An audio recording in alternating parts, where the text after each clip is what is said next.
什么时候口罩变成是我们的民生必需品哈？因为空污实在是一个大家都害怕的隐形杀手，没有人逃得掉。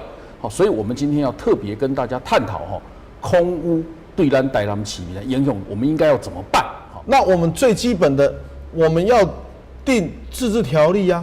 对，这点吼是我台南市吼空污自治条例我提案的，起码内面有20个议员，20位议员，都是国民党籍跟无党籍联署。民进党的议员无半个联署，因讲因是爱台湾呐，因用这种方法来爱台湾呐。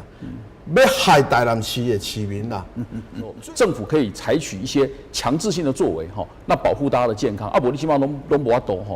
啊，这个是当然是一个我们要跟大家是一个很重要的事情。所以台湾很多有心肺血管疾病、有呼吸道敏感症的，就超过人数的一半。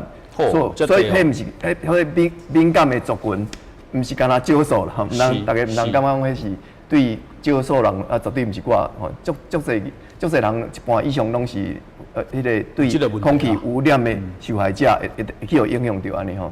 啊，较袂当接受的就是讲，真侪有即款镜头的人，那空气一摆啊，就会猝死了哈。这是阿婆提的这个公投的诉求哈，就是我们的目标基本上也是借由制定这个地方自治条例哈，那我们把目标手段制定地方自治条例，那我们把目标定得很清楚，就是希望咱台南市空气品质良好的时间呐，要超过65%，意思就是说不良好的时间要低于35%啦，这是一个真严格的目标。要求地方爱那个自治条例，定这个条例吼，是对民众百利无一害啊。对。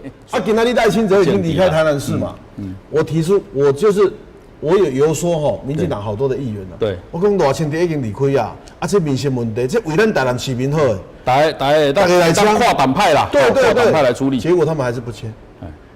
我所以讲吼，咱台南市的民众吼，我也借这个机会吼，用选票来抵制。